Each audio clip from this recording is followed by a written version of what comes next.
This holiday season, come meet the Merry Mermaid Scuba Santa and over 5,000 aquatic creatures only at VGP Marine Kingdom. Merry Christmas and Happy New Year! The Chennai Silks. Let the celebrations begin. சென்னையில் நடைபெறும் உலக முதலீட்டாளர்கள் மாநாடு ஜனவரி 7 மற்றும் 8 அன்று நடைபெறுகிறது. அனைவரும் வருக. தமிழர்கள் தவிச்சுக்கிட்டு இருக்காங்க. ஒரு தலைவனை தேடி தவிச்சிட்டு இருக்காங்க. ஒரு நல்லவனை தேடி தவிச்சிட்டு இருக்காங்க. ஒரு உண்மையானவனை தேடி தவிச்சிட்டு இருக்காங்க.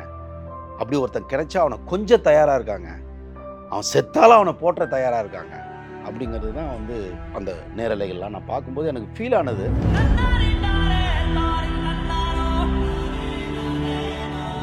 கிட்டத்தட்ட இந்த சோஷியல் மீடியா விஜயகாந்த் அவர்களை ஒரு காமெடியனாக தான் நிறைய பேர் காட்டினாங்க. இப்போ எல்லாரும் அழுகுறாங்க. அதே சோஷியல் மீடியாவில் அவர் ஹீரோ மாதிரி இப்போ போர்ட்ரே பண்ணிட்டு இருக்காங்க. பிரேமலதா மேடமுக்கு நம்பிக்கை இல்லை. இவ்வளோ பெரிய கூட்டமும் இவ்வளோ பெரிய அன்பும் என் புருஷன் மேலே இருக்குன்னு அவங்களுக்கே இல்லை. விஜயகாந்த் சாரை அங்கே கொண்டு போய் வச்சதே அவங்க என்னன்னா வரும், ஓரளவுக்கு கூட்டம் வரும், சமாளிச்சிடலான்னு நினச்சாங்க. விஜயகாந்த் சாரை பற்றின இமேஜ் நேற்று வரைக்கும் அதுதான். சோஷியல் மீடியாவும் அப்படிதான் இருக்கும்.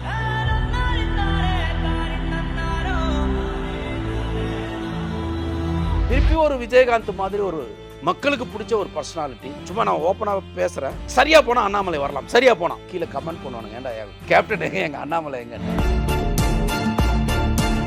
இப்போலாம் சார் ஒரு ஹிட்டு கொடுத்த ஹீரோ கிட்ட போய் மீட் பண்ணவே முடியல சார். மீட் பண்ணவே முடியல. நான் இப்போ ப்ராக்டிக்கலாக சார் அவரெல்லாம் அப்ரோச் செய்கிறேன். அட பாவிகளா, எத்தனை ஹிட்டு, சின்ன கவுண்டர், கேப்டன் பிரபாகரன், புலன் விசாரணை, அப்படி நிற்கிறாரு. நீங்க அது எதுவுமே இல்லாம பொள்ளாச்சியில லுங்கி கட்டி நிற்பாரு. மிஸ் பண்ணது விஜயகாந்தா மக்களா? விஜயகாந்த் சார். விஜயகாந்த் சார் எங்க தெரியுங்களா? சினிமாவில் சாதிக்கிற வரைக்கும் ராவுத்தர் அவர்கள் இருந்தார். அரசியல்லையும் அவர் கூட இருந்திருந்தா மேபி இதெல்லாம் நடந்திருக்காதோ என்னவோ. கல்யாணம் ஆயிடுச்சுன்னு வச்சுங்க சார், சில உரிமைகளை நீங்க விட்டு கொடுத்து தான் ஆகணும். அதுதான் புத்திசாலித்தனம். நீங்க நட்பு வரும்போது அங்கதான் எல்லா இடத்துலயும் இந்த கிளாஷ். வணக்கம் சார். விஜயகாந்த் அவர்கள் அந்த பேரை சொன்னாலே ஒவ்வொருத்தருக்கும் ஒவ்வொரு விஷயங்கள் ஞாபகத்துக்கு வரும். உங்களுக்கு அந்த பேரை கேட்டா என்ன ஞாபகம் வரும்? சினிமா உலகம் மட்டுமல்ல, தமிழர்கள் உலகத்தில் எங்கெல்லாம் வாழ்கிறார்களோ அத்தனை இடத்திலும் ஒரு அதிர்வை ஏற்படுத்திய புரட்சி கலைஞர், புனிதர். அவருடைய நினைவுகளை தமிழ் சினி உலகத்தில், மொத்த உலகமும் பேசுகிற ஒரு விஷயத்தை சினி உலகத்தில் ஷேர் பண்ணிக்கிறது என்னுடைய கடமையாகவே நான் நினைக்கிறேன். ஏன்னா மக்கள் எப்போவுமே, தமிழ் மக்கள் இருக்காங்கல்ல, இவங்கள மாதிரி ஒரு அன்புக்கு அடிமையானவங்க யாருமே கிடையாது சார். இவங்கள மாதிரி அதை நான் நேற்றுலேருந்து நான் பார்த்துட்ருக்கேன். தமிழர்கள் தவிச்சுக்கிட்டு இருக்காங்க. ஒரு தலைவனை தேடி தவிச்சிட்டு இருக்காங்க. ஒரு நல்லவனை தேடி தவிச்சிட்டு இருக்காங்க. ஒரு உண்மையானவனை தேடி தவிச்சிட்டு இருக்காங்க. அப்படி ஒருத்தன் கிடைச்சா அவனை கொஞ்சம் தயாராக இருக்காங்க. அவன் செத்தாலும் அவனை போற்ற தயாராக இருக்காங்க. அப்படிங்கிறது தான் நான் இப்போ அந்த நேரலைகள்லாம் நான் பார்க்கும்போது எனக்கு ஃபீல் ஆனது. இப்படி ஒரு நல்ல தமிழ் மக்களுக்கு, நல்ல உணர்வுபூர்வமான மக்களுக்கு ஒரு தலைவன் அமையவே இல்லை. கொஞ்சம் ஓப்பனாக பேசணும்னா, காமராஜ், முத்துராமலிங்க தேவர் மக்களுக்காகவே வாழ்ந்தாங்க. 2 பேர் தான் எனக்கு தெரிஞ்சு மக்களுக்காக வாழ்ந்தாங்க. எம்ஜிஆர் ஓரளவுக்கு சேர்த்துக்கலாம். எம்ஜிஆர் அவர்கள் ஓரளவுக்கு சேர்த்துக்கலாம். அதுக்கப்புறம் கொஞ்சம் விஜயகாந்த மக்கள் அந்த மாதிரி நினச்சிருந்துருக்காங்க. அது இப்போதான் தெரியுது. இப்போதான் அந்த அந்த 2 நாளாக நம்ம பார்த்த கூட்டங்கள், மக்கள் பேசுனது, அதெல்லாம் வச்சு பார்க்கும்போது அவங்க ஒரு கண்ணியமான தலைவரை தேடிட்டு இருக்காங்க. காசு கொடுக்குறவனை தேடலை. திருப்பி திருப்பி இங்கே ஒரு தப்பு, மக்களை குற்றவாளி ஆக்குறாங்க. இங்கே ஒரு நல்லவன் தேவைப்படுறான். நல்லவன் காசே செலவு பண்ண வேணாம். நீ நல்லவனா இல்லாதனால தான் நீ காசு செலவு பண்ணுற. இங்கே நான் புரிஞ்சுக்கிட்டது என்னென்னா, நீ நல்லவனா இல்லாதனால தோத்துறியோன்ற பயத்தில் நீ ஓட்டு காசு தர. விஜயகாந்த் மாதிரி ஒரு நல்லவன் வந்தா செத்ததுக்கே எத்தனை பேர் வந்தாங்க. நியாயமாக ஹெல்த்தி கரெக்டாக இருந்திருந்தால், விஜயகாந்துக்கு ஹெல்த் நல்லா இருந்து கூட்டணி சேராமல், 2011 கூட்டணி சேராமல், நான் இந்த திராவிடங்களுக்கு எதிரானவன், தேசிய பார்வை எனது பார்வை, இதுதான் விஜயகாந்தோட அந்த கட்சியோட பேரே. அதுதான். அப்படி ஒரு ஆளுமை நிறைந்த ஒருத்தனை ஜெயிக்க வச்சு பார்க்கணும்னு அவங்க ஆசைப்பட்டிருக்காங்க மக்கள். அது இந்த கூட்டத்தில் தெரிஞ்சது எனக்கு. ஒரு மிகப்பெரிய ஆளுமை நிறைந்த குழந்தை அது. எனக்கு நான் 89 நான் ரட்சகன் 95 கமிட் ஆனேன். அது வரைக்கும் நான் அவர்கிட்ட கதை சொல்கிறதுக்காகவும், ஏதோ ஒரு சூழ்நிலையில அவர நான் பல நாள் அவரும் நானும் ராதாரவி 3 பேரும் நெறைய டிராவல் பண்ணியிருக்கோம். கதை சொல்ல போறது, வேற ஒரு ஷூட்டிங்ல நாங்க இருப்போம். அவரும் ஒரு ஷூட்டிங்ல எல்லாமே மேக்ஸிமம் இந்த பொள்ளாச்சியில தான் அப்ப ஷூட்டிங் நடக்கும். அது வில்லேஜ் படம் தான் அவரு சார் நெறைய நடிச்சாங்க. அப்ப நாங்க யாரோ சத்யராஜ் சார் கதை சொல்ல போவேன், கார்த்திக் கதை சொல்ல போவேன், சரத்குமார் சாருக்கு கதை சொல்ல போவேன். அப்பலாம் இவரு இருப்பாரு. இருந்தாருன்னா, இவருக்காக நம்ம கதை இல்லன்னா கூட அவரோட ஒரு டைம் ஸ்பெண்ட் பண்ணுவோம் நாங்க. இது வந்து நாட் ஒன்லி நான் அப்ப சின்ன லெவல்ல ஒரு அசிஸ்டன்ட் டைரக்டர். யாராக இருந்தாலும் அதே சமமா ட்ரீட் பண்ணுவாரு. ஏன் நம்ம உள்ளார்த்தமா நம்ம விஜயகாந்த் சார் பேசுறோம்னா, நான் ஆக்சுவலி மீடியாக்கள்ல ரஜினிய பத்தி பேசி தான் நான் வந்து மீடியாக்கள்ல இப்போ படமா விட்டுருங்க. மீடியாக்கள்ல நான் ரஜினிகாந்துக்காக குரல் கொடுத்து தான் இது. ஆனா நான் ஏன் விஜயகாந்த பத்தி பேசும்போது ஒரு எமோஷனல் ஆகுறேன்னா, மனிதன். மிக சிறந்த மனிதன். ஆளுமை நிறைந்த மனிதன். தன்னை சின்னதா காட்டிக்கிட்டு பெருசா சிந்திக்கிற மனிதன். அதுதான் ரொம்ப காம்ப்ளிகேட்டடான காம்பினேஷன். நான் வந்து அடிப்படையில மிக உயர்ந்த குணம் கொண்டவன். ஆனா பழகும்போது ரொம்ப எளிமையா பழகுறான் பார்த்தீங்களா? அவன தான் மக்களுக்கு பிடிக்கும். அவன தான் தலைவனாக்க பிடிக்கும். அதுக்கு தான் தமிழகம் தவம் இருந்திருக்கிறது. ஆனால் எதனாலயோ அது நடக்காம போயிடுச்சு. திருப்பி ஒரு விஜயகாந்த் மாதிரி ஒரு மக்களுக்கு பிடிச்ச ஒரு பர்சனாலிட்டி. சும்மா நான் ஓப்பனா பேசுறேன். மேபி சரியா போனா அண்ணாமலை வரலாம். சரியா போனா.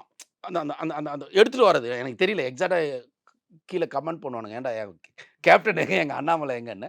நான் சொல்றது மக்கள் நாளைக்கே மாறலாம். இல்லையா? விஜயகாந்த் சாருக்கு இவ்வளோ கிரேஸ் இருக்குன்னு நேத்து இன்னைக்கு தான் நமக்கு தெரியும். இல்லையா? இதுக்கு முன்னாடி நான் யாருக்குமே தெரியுமா? அது மாதிரி மேபி அண்ணாமலைக்கு வரலாம். ஆனால் அண்ணாமலைய விட ஒரு படி மேல இப்போ ஒரு புது கதவு தொறந்திருக்கு. யாருக்குன்னா, விஜயகாந்த் சாரோட பசங்களுக்கு. விஜயகாந்த் சாரோட 2 பசங்களுக்கும் ஒரு புது கதவு தொறந்திருக்கு. இந்த மக்களுடைய அன்பு, இத அவங்க விட்டுறக்கூடாது. என்னோட ரெக்வெஸ்ட் நான் 2, 3 சேனல்லயும் சொன்னேன். இங்கேயும் நான் அழுத்தி சொல்றேன். இந்த மக்களுடைய அன்ப, கருணைய நீங்க காசாக்க முயற்சி பண்ணாதீங்க. இத கடந்து போயிடாதீங்க. சும்மா கடந்து போயிடாதீங்க. இத நேசிங்க. இத மட்டும் நீங்க நேசிச்சு, சரியான ஒரு அரசியல முன்னெடுத்து வச்சீங்கன்னா, விஜயகாந்த் அவர்களுடைய ஆசையும், இந்த மக்களின் தூய அன்பும் உங்கள ஒரு பெரிய உயரத்துல கொண்டு போய் நிக்க வைக்கும்ன்றது தான், இந்த சமீபத்தில் விஜயகாந்த் என்ற ஒரு நல்ல மனிதனுக்கும், இந்த எப்பவுமே நல்லது மேல ஒரு அன்பு காட்டுற நம்ம தமிழ் மக்களுக்கும் இருந்த அந்த உறவு இருக்குல்ல, அந்த உறவு எனக்குள்ள என்ன இப்படிலாம் பேச சொல்லுது. அந்த குடும்பம் வேற லெவலுக்கு போணும். உண்மையான வாரிசு அரசியல் தமிழ்நாட்டுல இருந்து அடுத்து வந்தா, அது அந்த வாரிசு அரசியல தான் மக்கள் ஒத்துக்கொள்வாங்க. ஏன்னா, அப்பாவ இவ்வளோ இந்த சார் அவர் போஸ்ட்ல இல்ல சார். பெரிய போஸ்ட் கிடையாது சார். எம்எல்ஏவா இருந்தாரு. அதுலயும் பார்த்தீங்கன்னா, குழப்பத்தில தான் இருந்தது. ஒரு நடிகர். அவரோட சூப்பர் நடிகர்லாம் ரஜினிகாந்த் இருக்காரு, கமலஹாசன் இருக்காரு, சிவாஜி எவ்வளோ பேர் இருக்காங்க. அதனால பெரிய நடிகரும் கிடையாது. பெரிய அரசியல்ல பெரிய சாதனை பண்ணவரும் அவர் கிடையாது. அவர பத்தின செய்திகள் யார் போனாலும் சாப்பிட சொல்லுவாரு. எம்ஜிஆருக்கு சொல்லுவாங்க. யார் போனாலும் சாப்பிட்டு போணும். சாப்பிடாம அனுப்ப மாட்டாங்க. ஏன்னா, பசி தெரியும் அவங்களுக்கு. தளபதியில எனக்கு ஒரு நல்ல டயலாக் அது. எனக்கு அவன் நேர்மையா இருப்பான். ர அ ரஜினிய பத்தி மம்முட்டி சொல்லுவாரு. எத வச்சு சொல்றேன்? அவனுக்கு பசி தெரியும். ஏழையோட வலி தெரியும் அப்படிம்பாரு. ஏழையோட வலி எவனுக்கு தெரியுதோ அவன் தான் தலைவனா வரணும். ஏழைய ஏழையாவே வச்சு அவன காசு குடுத்து அடிமையாக்குறவன் தலைவனா வரக்கூடாது. ஏழை உயரணும். ஏழையோட வலி தெரியணும். அது விஜயகாந்த் நாங்கலாம் பழகும்போது, நான் ஒரு சின்ன லெவல். அவர்லாம் இப்ப சூப்பர் ஸ்டார். பெரிய லெவல் ஹிட் படம். நான் சொல்றது 89லாம் கேப்டன் பிரபாகரன் அது இதுன்னு வேற ரேஞ்சில இருக்காரு அவரு. 89 டூ 95. நான் சொல்ற காலகட்டம். நான் அது அவர் பெரிய லிஸ்ட் வச்சிருக்காரு. நான் அத சொல்லல. நான் சொல்ற காலகட்டத்தில நான் வந்து அவர நெருங்கும் போதெல்லாம், இப்பலாம் சார் ஒரு ஹிட் குடுத்த ஹீரோ கிட்ட போய் மீட் பண்ணவே முடியல சார். மீட் பண்ணவே முடியல. நான் இப்ப பிராக்டிகலா சார் அவரெல்லாம் அவ்ளோ சீக்கிரம் அட பாவிகளா! எத்தன ஹிட்டு சின்ன கவுண்டர், கேப்டன் பிரபாகரன், புலன் விசாரணை அப்படி நிக்கிறாரு. நீங்க அது எதுவுமே இல்லாம பொள்ளாச்சியில லுங்கிய கட்டி நிப்பாரு. இங்க அப்படி ஓடிக்கிட்டு இருக்கும் படம். அங்க சாதாரணமா இயல்பா இருப்பாரு. ஸோ அதுதான் நம்மள இப்ப பேச சொல்லுது. எனக்கும் விஜயகாந்த் சாருக்கும் ஒண்ணும் பெரிய நான் அந்த கட்சியில ஒரு ஆளு எதுவுமே கிடையாது. இப்ப எனக்கு ஒரு ஐய்யய்யோ! இவ்ளோ மக்கள் அன்பு வச்சிருந்திருக்காங்க, மிஸ் பண்ணிட்டாரே! அப்படிங்கிறது தான் என்னோட ஆதங்கம். ஏன்னா, எனக்கு ஒரு அரசியல் மாற்றம் வரணும்னு ஆசைப்படுறேன். ரஜினிகாந்த் சார் அரசியலுக்கு வந்தா ஆன்மீகம் வரும்னு நான் நம்பினேன். ஆன்மீகம் வந்துட்டாலே மக்கள் பாதி வந்து தன்னை சரி பண்ணிக்கிட்டாலே நாடு சரியாயிடும். அப்படின்றது என்னோட கான்செப்ட். ஸோ அது நடக்கல. இப்போ இத பார்க்கும்போது ஐய்யய்யோ! அவரு நல்லவர்ன்னு எனக்கு தெரியும். விஜயகாந்த் நல்லவர்ன்னு எனக்கு தெரியும். எளிமையானவர், ஏழைகளை கண்டால் கண் கலங்குவார்ன்னு எனக்கு தெரியும். சரி மக்கள் தான் அவர யூஸ் பண்ணலையோ! அதனால தான் பாவம் அப்படின்னு நினைச்சா மக்கள் இவ்வளோ பெரிய லவ் வச்சிருந்திருக்காங்க அவர் மேல. ஐயோ! இப்படி ஒரு காம்பினேஷன் மிஸ் ஆயிடுச்சே அப்படின்னு எனக்கு வருத்தம்.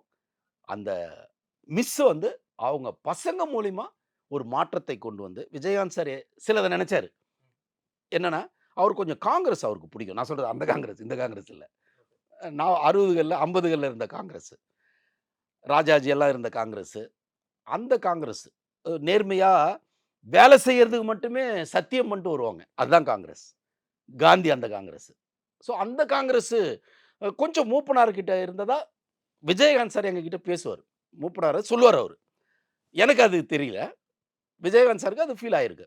ஸோ அப்படி ஒரு காங்கிரஸ நேசித்த ஒரு மனிதர், இந்த தமிழகத்துக்கு ஏதாவது செய்யணும்னு நெனச்சிருக்காரு அவரு. ஒரு வேலைய எடுத்தாருன்னா பெர்ஃபெக்ட்டா செய்யக்கூடிய ஒரு தகுதி உள்ளவர். அது நடிகர் சங்கத்தில நாங்க எல்லாருமே பார்த்தோம். இன்னைக்கு ரஜினி சார் பேட்டி குடுக்கும்போது கூட, அ திரு விஜய் அவர்கள விஜயகாந்த் சார பத்தி பேசும்போது, கேப்டன் கேப்டன்ற வார்த்தைய திருப்பி திருப்பி ரஜினிகாந்த் சார் யூஸ் பண்ணாரு. ஏன்னா, உண்மையிலே ரஜினிகாந்த் தான் கேப்டன். ஒரு சினிமாவில் ஆளுமை நிறைந்தவர் யாரு? 45 வருஷ சினிமால தொடர்ந்து சக்சஸ்ன்னு பார்த்தீங்கன்னா, அது ரஜினி சாருக்கு தான். அவர இவர கேப்டன்னு சொல்றதுல அவருக்கு அவ்வளோ புலகாங்கிதமா இருக்கு. ஏன்னா, அந்த ஆளுமை, ஆளுமை.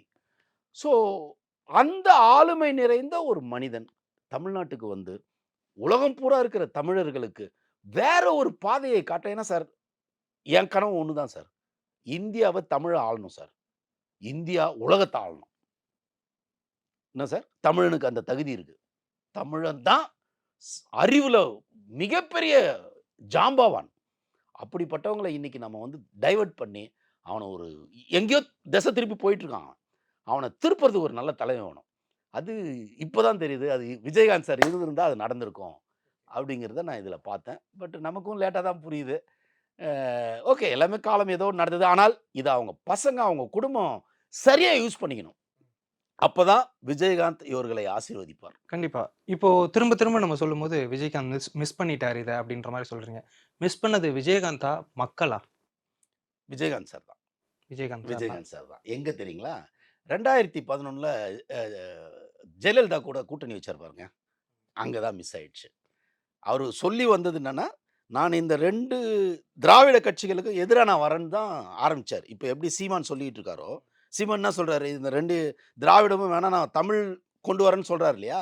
அதே மாரி அப்ப அவர் என்ன சொன்னாருன்னா, தேசியம் கலந்த ஒரு இத நான் வந்து கொண்டு வரேன்றது தான் விஜயகாந்த் சாருடைய இது. அதுல ஓரளவுக்கு நல்ல வோட் பேங்க் வாங்குனாரு. அந்த லோக்கல் பாடி எலக்ஷன்லயும் சரி, எல்லாத்துலயும் வாங்குனாரு. அது கூட இருக்கவங்களுடைய பிரஷரா, எதனாலயோ டக்குன்னு என்ன பண்ணிட்டாருன்னா, ஜெயலலிதா கூட போய் கூட்டணி வச்சுட்டாரு. ஜெயலலிதா மேடமோட கூட்டணி வச்சதுல தனித்துவம் போயிடுச்சு. தனித்துவம் போயிடுச்சா, அங்க என்னன்னா 2ம் சிங்கம். இது பெண் சிங்கம், அது ஆண் சிங்கம். வேலைக்கு ஆகாது. ஓகே. அ ஜெயலலிதா மேடம் முன்னாடி எம்ஜிஆரே ஒண்ணும் பண்ண முடியல. இவர் என்ன பண்ண முடியும்? ஸோ ஈகோ கிளாஷ் ஆயிடுச்சு. அங்க மட்டும் அவர் தனியா நின்னாருன்னு வச்சுக்கங்களேன், ஒருவேள அவரு ஆட்சிய புடிக்கலன்னா கூட, ஒரு 60, 70 சீட் வாங்கியிருப்பாரு. நிச்சயமா ஒரு அதிர்வ உருவாக்கியிருப்பாரு. 2016 அவருடைய நாளாக இருந்திருக்கும். உடம்பு இவ்வளோ போயிருக்காது. ஏன்னா, 2 சம்பவங்கள் அவர் வாழ்க்கையில தப்பா நடந்துருச்சு. அது நடந்தது. யாரும் காரணம் கிடையாது. நடந்தது. ஒண்ணு வந்து சட்டசபையில ஜெயலலிதா மேடம் சிஎம் அப்போதைய பவர்ஃபுல் சிஎம்மா இருக்காங்க அப்போ. அவங்கள கை நீட்டி, நாக்க மடக்கி பேசினது குற்றமா சொல்லப்பட்டுச்சு. அதனால சில எம்எல்ஏக்கள் இங்கேருந்து அங்க ஜம்ப் ஆனாங்க. கண்ணாலேயே துரோகத்த பார்க்குறாரு. கண்ணாலேயே துரோகத்த பார்க்கும்போது மனுஷன் உடைஞ்சிருவான் இல்லையா? நீங்க ஒரு மனுஷன தோற்கடிக்கணும்னா துரோகம் பண்ணா போதும். அதுவும் அவர மாரி மென்மையா ஆட்கள் இருக்காங்க இல்லையா? மென்மையா, நேர்மையா இருக்கிற ஆட்கள் இருக்காங்க இல்லையா? வெள்ளந்தியா. வெள்ளந்தியா இருக்கிற ஆட்கள் சீக்கிரம் உடைஞ்சிருவாங்க. அது ஒண்ணு. இன்னொன்னு வந்து நான் ஃபீல் பண்ணது, இப்ராஹிம் ராவுத்தர் அவருடைய நண்பர். மிக நெருங்கிய நண்பர். நட்புக்குன்னு ஒரு அதிகாரமே எழுதலாம். எப்படி திருக்குறள்ல நட்பதிகாரம்னு இருக்கோ, அந்த 10 குறளும் இவங்களுக்கு பொருந்தும். நட்பதிகாரத்துல. அந்த மாதிரியான ஒரு நட்பு 2 பேருக்குள்ள. திருமணம் ஆன ஒரு காலகட்டத்தில அது எப்பவுமே நடக்கும். ஏன்னா திருமணம்னம்போ வேற ஒருத்தர் வருவாங்க. எல்லா இடத்துலயும் அவங்க உங்கள புரிஞ்சுக்க முடியாது. நீங்க அவங்கள புரிஞ்சுக்க முடியாது. அப்போ ஒரு கேப் ஒண்ணு வரும். அந்த கேப் வந்து என்ன ஆயிடுச்சுன்னா, கொஞ்சம் ராவுத்தர் சார் வந்து கொஞ்சம் அவே ஆகுறாரு. ஆ அதுக்கான காரணம் நமக்கு தெரியாது. ஆனா கொஞ்சம் அவே ஆயிட்டாரு. ராவுத்தர் வந்து கல்யாணமே பண்ணிக்கல. கல்யாணமே பண்ணிக்காம நண்பனுடைய வெற்றிக்காகவே வாழ்ந்தவர் அவரு. அதே மாரி விஜயகாந்த் சாரும் அவருக்கு நெறைய சொத்து வாங்க அலோவ் பண்ணாரு. நல்ல அவரும் மேக்ஸிமம் அவருக்கு பண்ணிட்டாரு. இந்த நட்பு மட்டும் கொஞ்சம் கேப் ஆயிடுச்சு. இந்த கேப்ல தனிமையில இருந்த ராவுத்தர் வந்து டிஸ்டர்ப் ஆயி ஒரு ஸ்டேஜ்ல இறந்துடுறாரு. 2015ன்னு நெனைக்கிறேன். ஜூன், ஜூலை இறந்துடுறாரு. இறந்ததுக்கப்புறம் நான் அந்த இடத்துல இருந்தேன். அதனால நான் ஸ்ட்ராங்கா சொல்றேன். அது கோயம்பேடுல இருக்கு அந்த இடம். மெட்ரோ ஸ்டேஷன் பின்னாடி அந்த இடம். அ நாங்க நான் புடிசர் கவுன்சில்ல மெம்பர்ன்றதுனால, நான் வந்து மலர் வளையம் அவருக்கு வச்சுட்டு ஏன்னா எங்க தலைவரா இருந்தவரு ராவுத்தர். நான் ஸ்டார் படம் பண்ணும்போது, அ ராவுத்தரும் வந்தாரு, விஜயகாந்த் சாரும் வந்தாங்க. அவரு நடிகர் சங்க தலைவர் அவரு. இவரு வந்து புடிசர் கவுன்சில் தலைவர். ஸோ 2 பேரும் வந்தாங்க. ஸோ நான் மரியாதை செலுத்திட்டு வெளிய வரும்போது விஜயகாந்த் அந்த அந்த அந்த ஒரு கம்பீரத்திலே வராரு. வந்தவரு என்ன பார்த்த உடனே, "அண்ணே" அப்படின்னு நாங்க அண்ணன் தான் சொல்லுவோம். அவரும் அத தான் விரும்புவாரு. அந்த உறவு முறையில தான் அவரு விரும்புவாரு. ஸோ விஷ் பண்ணிட்டு அப்புறம் தோள்ல தட்டினாரு.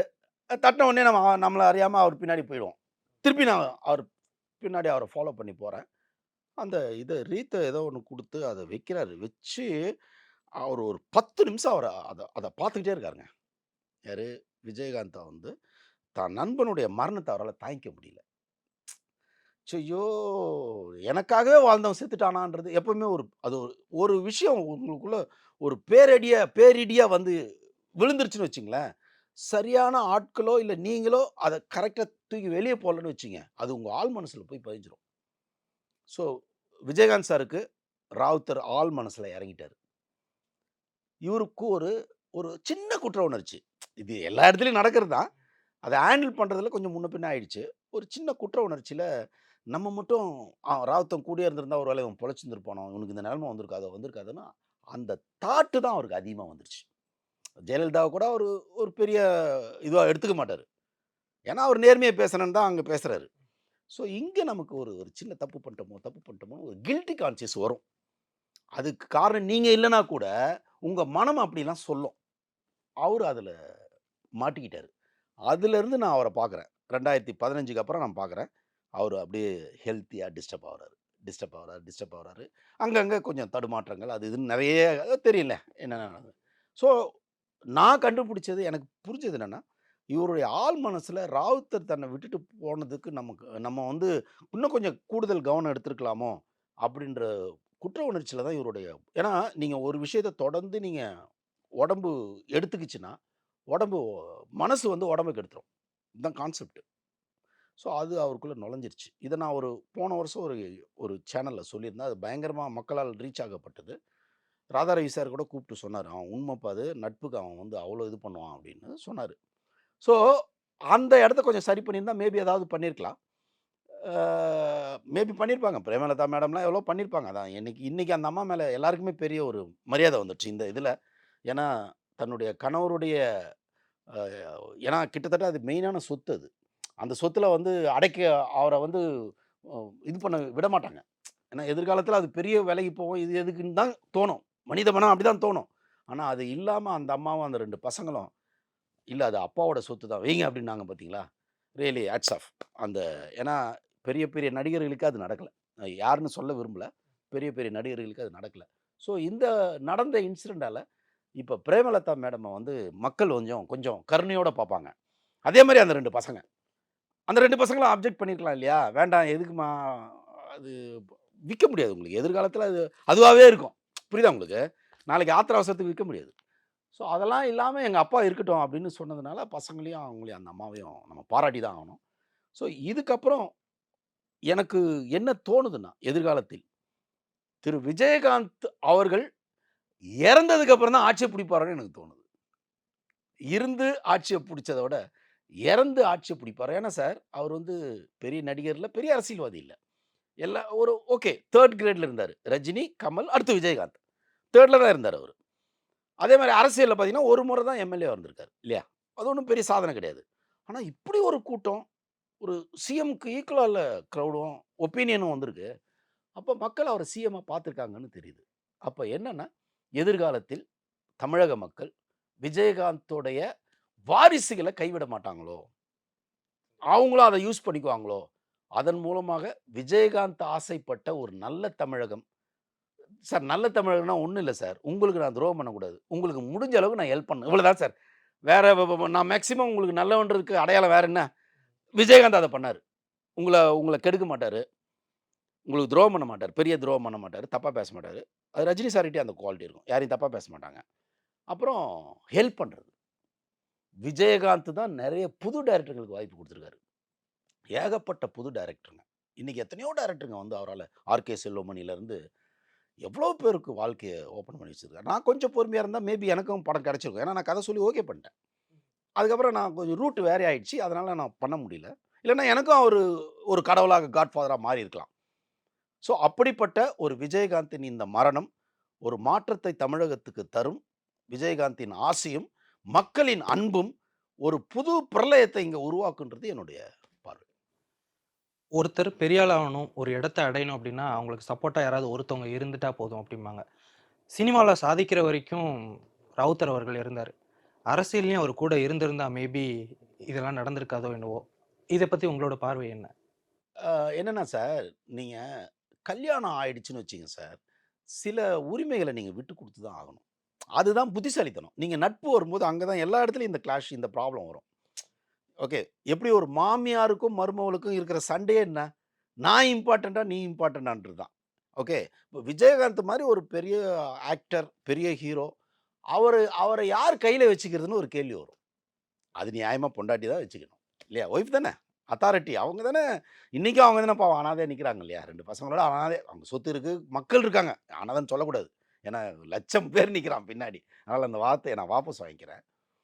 ஆ என்ன இருந்தாலும் அந்த ஒரு வலி இருக்கும் இல்லையா அந்த அம்மாவுக்கு. அப்போ அந்த அம்மா தான் இம்பார்ட்டன்ட். அப்போ ராவுத்தர் அவர்கள் அத புரிஞ்சுகிட்டு அத வேற மாரி கையாண்டுருக்கணும். அது ஆனா அந்த நட்போட நீண்ட கால நட்பு இருக்குல்ல, அங்க மனம் போய் சிக்கிக்கும்.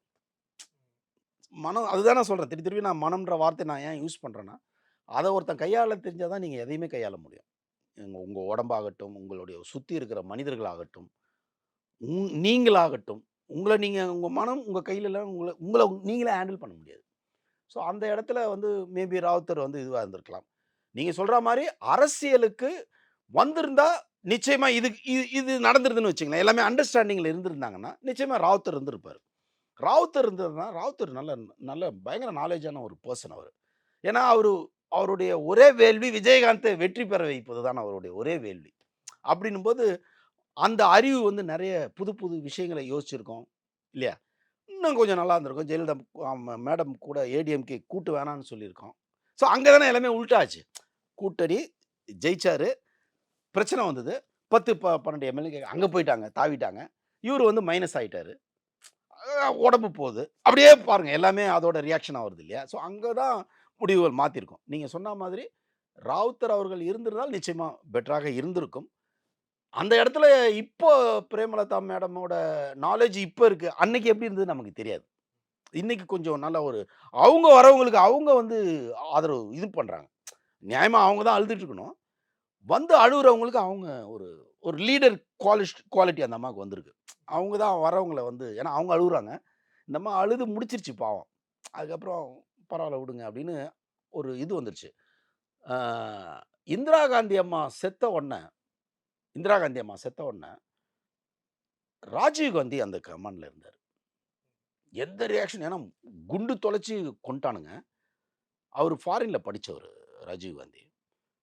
அந்த அந்த ஃபுல் ஃபியூனல் நடக்குது இல்லைங்களா? ஒரு ரியாக்ஷன் இல்லாம இருந்தாரு.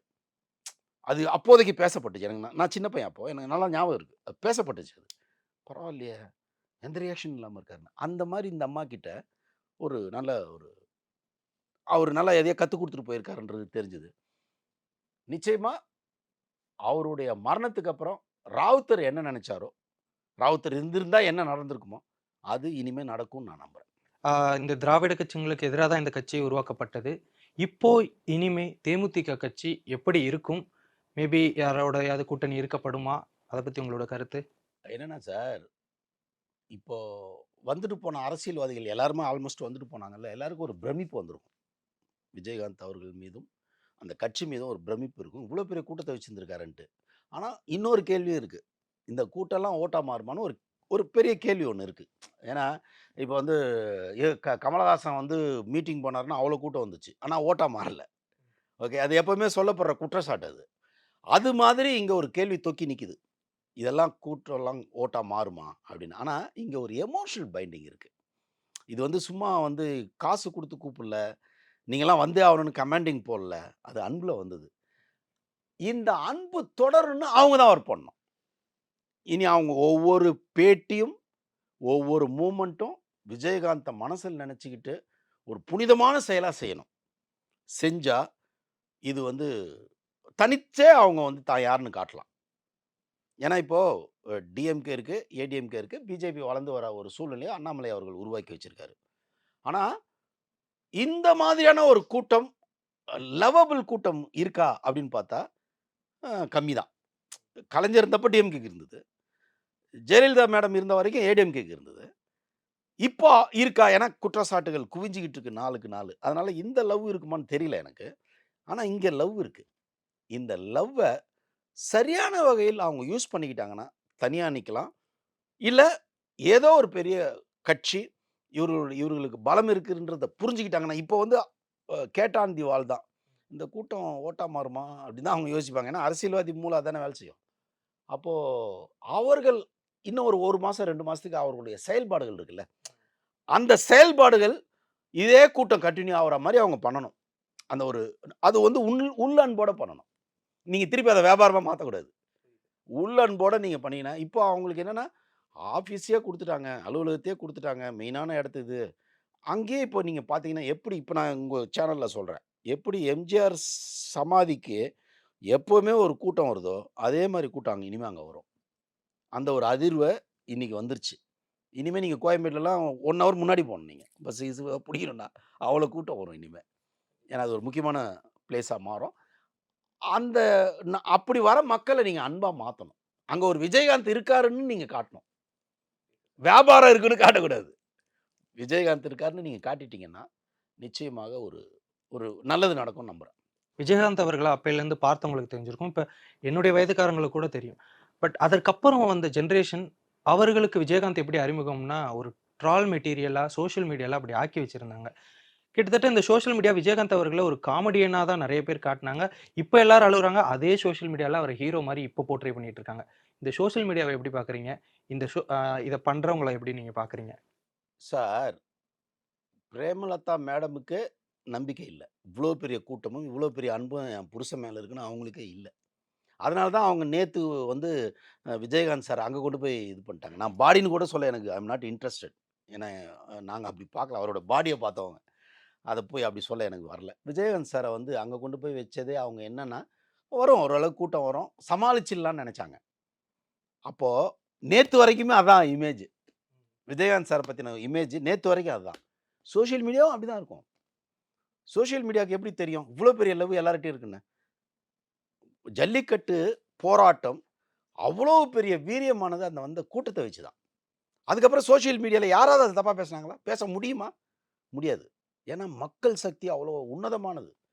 அது மாரி இங்க ஒரு மக்கள் திரண்டு வந்துட்டாங்க. இங்க வந்து இப்போ அதுல ஜல்லிக்கட்டுலயாவது என் காளைய அடக்குறதுல என்னடான்னு ஒரு கேள்வி இருக்கு. அத நீ யார்றா தடுக்குறதுன்னு ஒரு எனக்கு ஒவ்வொருத்தனுக்கும் ஒரு பர்சனல் கோவம் வரும்ல. அவன் கிளம்பி வந்தான். இங்க அதுவும் இல்ல. இங்க only pure love of Vijayakanth. அவர் நல்லவரா இவ்வளவுக்கு எத்தன பேர் அவர பார்த்திருப்பாங்கன்னு நெனைக்கிறீங்க? எல்லாம் காதுல கேட்டது தான். டிவில சொன்னத வச்சு அதெல்லாம் விட சார் இந்த 4 வருஷம் அவரு கஷ்டப்பட்டாரு பாருங்க. அதுதான் மக்களுக்கு அவர் மேல ஒரு பெரிய அனுதாபத்த மீறி அவர் மேல அவர போய் பார்த்துடணுன்ற எண்ணம் வந்ததுக்கு காரணம் வந்து, கடைசியா அந்த பொதுக்குழுல என்னால நானே அழுதுட்டேன். அது அந்த நிலைமைய பார்த்ததுக்கப்புறம், "ஐய்யய்யோ! என்னடா இப்படி ஆயிட்டாரு இவரு" அப்படின்னு எனக்கு ரொம்ப ஃபீல் ஆயிடுச்சு. ஸோ அதே ஃபீல் தானே மக்களுக்கும் வந்திருக்கும். இதெல்லாம் சோசியல் மீடியாவுக்கு முன்னாடி தெரியாது. இப்ப தெரிஞ்சு போச்சு இல்லையா? இனி அவர ரொம்ப கிண்டல் பண்ண மாட்டாங்க. நியாயமா நான் இந்த இடத்துல ஒண்ணு நான் சொல்ல விரும்புறேன். திரு வடிவேலு அவர்கள் போய் அவர பார்த்துட்டு வந்தாருன்னா நல்லது. இதுதான் பெருந்தன்மை இல்லையா? ஏன்னா வடிவேலும் கொண்டாடப்படும் கலைஞன் இல்லையா? இப்போ அவர ட்ரோல் பண்ணிட்டு இருக்கானுங்க எல்லாரும். அவர ட்ரோல் பண்றானுங்க. அதெல்லாம் எதுவும் கிடையாதுங்க. அவரு என்ன சின்ன கவுண்டர்ல அவரு என்ன தடுக்கிறதுன்னா தடுத்துருக்கலாம். சின்ன கவுண்டர்ல முக்கியமான ஒரு கதாபாத்திரம் இல்லையா? ஸோ எங்கேயோ அவரு எனக்கு கடன் பட்டுருக்காரு. அவருக்கு நான் ஹானஸ்ட்டா இருக்கணும் அப்படின்னு சொல்லிட்டு, அந்த ஹானஸ்ட் ராஜா வந்து இவரு ஹானஸ்ட்டா போய் ஒரு வாரத்திலேயே 4-5 நாள்லயே வடிவேல் சார் ஒரு மலர் வளையத்தை இதில் என்னங்க இருக்குது, யாருங்க எதிரி, சூழ்நிலை தானே இல்லையா, யாருக்குமே எதிரி கிடையாது. அதனால் வடிவேல் சார் வந்து அதை பண்ணாருன்னா விஜயகாந்த் ஆத்மா இன்னும் கொஞ்சம் குஷி ஆகும். அது வடிவேலுக்கு ஒரு ஆசீர்வாதமாக மாறும். ஓகே, அதுன்றது வடிவேலுக்கு நான் ஏன்னா என் ரட்சகன் படத்தில் வடிவேல் சார் நடிச்சிருக்காரு, அதனால் எனக்கு வடிவேல் சார் தெரியும்.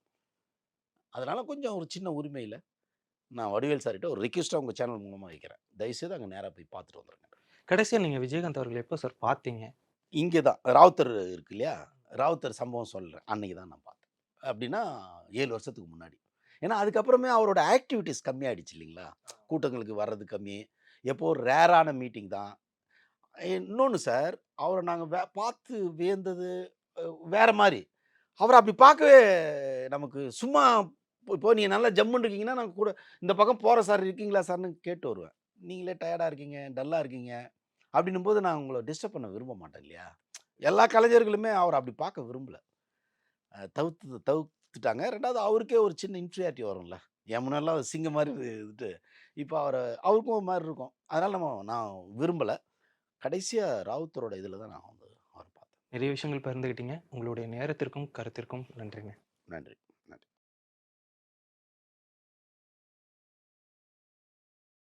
This holiday season, come meet the Merry Mermaid Scuba Santa and over 5,000 aquatic creatures only at VGP Marine Kingdom. Merry Christmas and Happy New Year, the Chennai Silks. Let the celebrations begin. சென்னையில் நடைபெறும் உலக முதலீட்டாளர்கள் மாநாடு ஜனவரி 7 மற்றும் 8 அன்று நடைபெறுகிறது. அனைவரும் வருக.